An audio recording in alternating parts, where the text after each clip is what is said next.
Happy Friday, Boston Celtics fans. Welcome into Celtics Today by Chat Sports. More importantly, thank you for taking time out of your day to watch Celtics Today by Chat Sports. I'm your host, Allie Barefoot, and if you guys have the same feelings that I do, I miss basketball. I miss watching the Boston Celtics shit all over teams, quite frankly.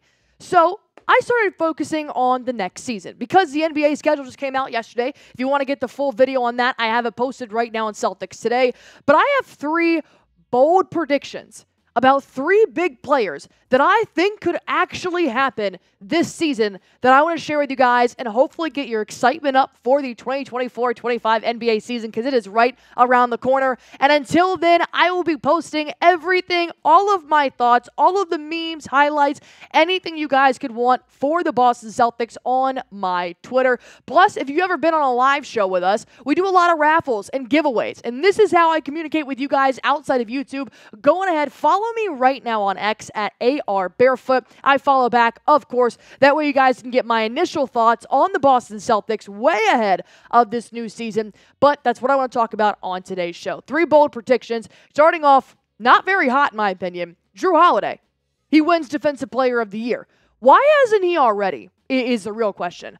I mean, when you look at his resume here so far, Jrue Holiday is a stellar defender, not just with the Boston Celtics, but way back when he was playing for the Milwaukee Bucks. But I think this lineup is really showcasing how dominant he is on the defensive side of the ball and how great he can be on offense as well. But so far, when I look at somebody like Jrue Holiday, a 6-time NBA All-Defensive Team honoree, 6 times, and he's never won the real thing, is absurd. NBA's best defender by a Players Anonymous poll. 96 real NBA players voted who is the best defender that you guys go up against. And he wipes the floor. He got pretty much all percentage of the best defender in the NBA. But yet he's never won the real thing. We know Marcus Smart has, and Marcus Smart absolutely should deserve that role. But in my opinion, I think Jrue Holiday is almost a better Marcus Smart for the Boston Celtics. We've already seen him last year get a ring. We now have seen him become an Olympic gold medalist, and I think this is a year he finally cracks the rotation to get the Defensive Player of the Year award in his house for the first time ever. But don't take my word on it. Let's hear what Paul George has to say about when he plays Jrue Holiday. Jrue got locks. He got locks. He's strong as shit. He's quick, and he just loves to play defense. That's the worst trait, that you can go up against somebody that just loves to defend. And, those are always the toughest matchups for me offensively when the guys are, super shorter than me. So, obviously, Paul George and Jrue Holiday do not play the exact same position. Jrue Holiday, standing at 6'4", has locked down the backcourt along with Derrick White. So when I look at somebody like Holiday, and I look at all the recognition that he gets from all around the league, players actually going up against him, I'm wondering, is this the year that he finally breaks through? Kevin Durant, another one that talks about how amazing he is on defense, saying he was guarding me all game long in this one game, and he was picking me up full court. He was guarding me on the post. It was tough to dribble on Jrue Holiday. He slides his feet so well. He's got good hands. He's strong. And he's got good instincts. I gained a lot of respect for him in that series because he went from guarding me to Steph to Clay to guarding Draymond. Neutralizing pick and rolls. He's really special. I mean, you're talking about one of the best NBA teams I've ever seen in my entire lifetime was when Kevin Durant played in the Warriors, and all Kevin Durant could talk about was how Jrue Holiday locked him up. That speaks volumes. And I do believe that now he's very comfortable with Joe Mazzulla. He's got 1 year under his belt in Boston, signed a 4-year extension to stay in Boston. He's now reaching 34 years old. I think this is the year Jrue Holiday will be Defensive Player of the Year.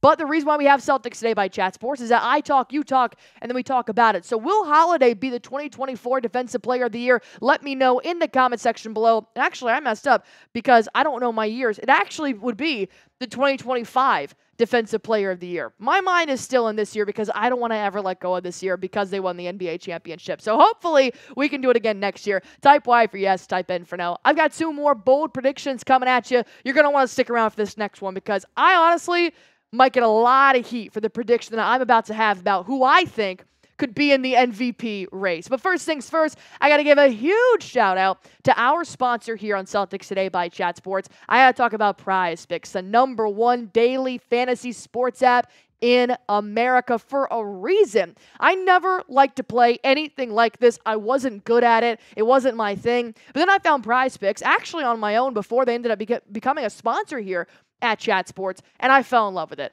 because it's just so aesthetically pleasing and easy to play. Why? All you have to do is pick between 2 to 6 players and just pick more or less.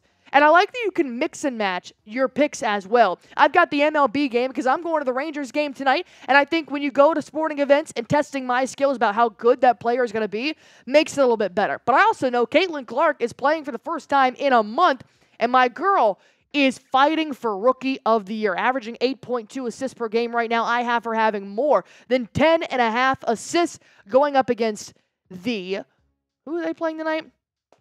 The Phoenix Mercury. Going up tonight, we'll see what happens there. But I always pick more. That's just how I like to play PrizePicks. So go on ahead, pick more, pick less, test out your skills right now by downloading the app, creating an account, and using promo code CLNS for a first-time deposit match up to $100. One more time, use promo code CLNS for a first-time deposit match up to $100. PrizePicks. Run your game.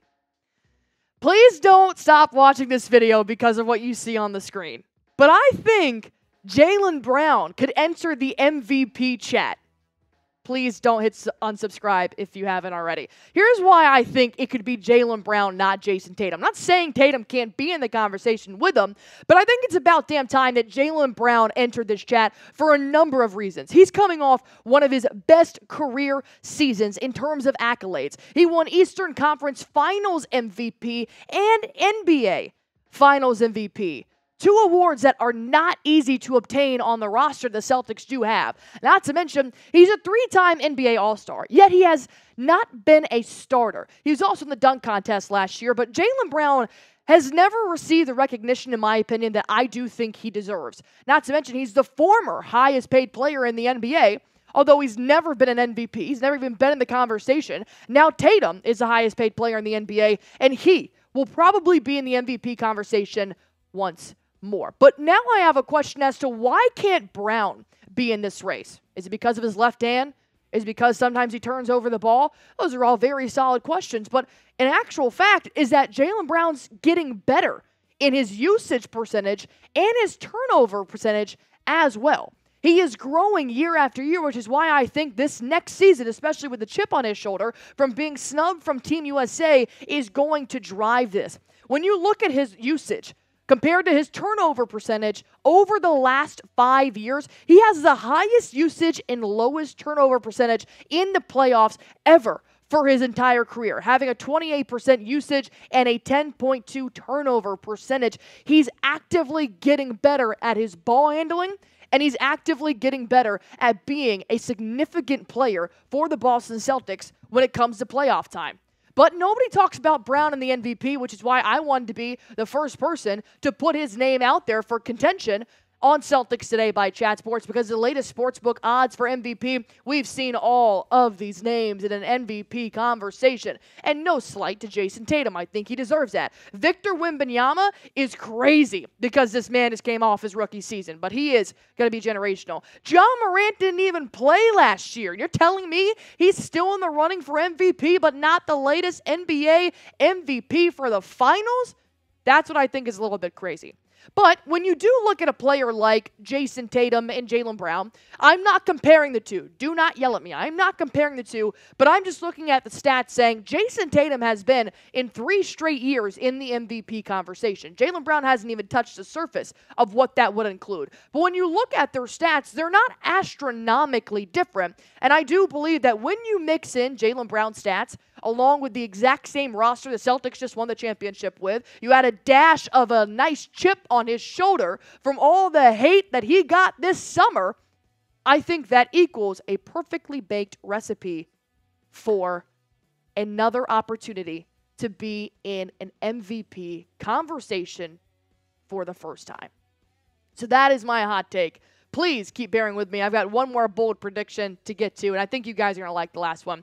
But do you think Jaylen Brown can be an MVP candidate? Or am I really out of my mind here thinking that he cannot compete with people like Jalen Brunson and Ja Morant for the top 10 highest odds to win the MVP? My third observation here is, will Derrick White be an all-star? I say yes. It's about damn time, in all honesty, that Derrick White is an all-star. I think he is continuously getting better. If I had to give out end-of-the-year accolades, I would probably give Derrick White the most improved player, but he is now an Olympic gold medalist after subbing in for Kawhi Leonard since he was injured. He's a two-time NBA all-defensive team player, and quite frankly, he could have honestly been first team this year, but nobody gave any guards a first-team accolade. And I think it's kind of cool that he broke his tooth in the finals. I kind of like that about him. It shows how nitty-gritty he is. It shows that he'll get down deep diving for the ball, which is why he's a defensive specialist. And I thought it was funny that he was in all the pictures and he had half a tooth. That's a good story to tell your kids. But that has nothing to do with the all-star thing. I just wanted to point that out. But here's why I think he should be an all-star candidate. Per StatHead Basketball, White became the 40th player in NBA history to average at least 15 points, 5 assists, 4 rebounds, 1 steal, and 1 block. He is consistently an all-around great player. Not even just a two-way player. Just everything about his game screams greatness. And I'm so glad the Boston Celtics have him on his roster. JJ Redick said it best about Derrick White and his thoughts on becoming an all-star. And JJ Redick talked about Derrick White saying, what you're seeing is one of the best two-way players in the NBA, impacting winning on the best team in basketball. I have said this before. Derrick White has the opportunity to change a trajectory of a Boston Celtics game. Whenever best Boston basketball is being played, Derrick White is right there. Whenever the worst Boston Celtics basketball is being played, you don't see Derrick White in the mix. That speaks volumes to be one of the better players on a fantastic team that just won the NBA Finals. It's about damn time he suits up and competes in the NBA All-Star game. If you guys want Derrick White to be a 2025 NBA All-Star, one of these days I'll figure out what year it is. Spam 9 in the comment section if you guys do agree. Give him some love because we do love the bald-headed man. And as always, feel free to hit me up on Twitter. DM me about Celtics. Go on ahead. Follow me right now on X at AR Barefoot. I always fall back. And as always, go on ahead and hit that sub button for me.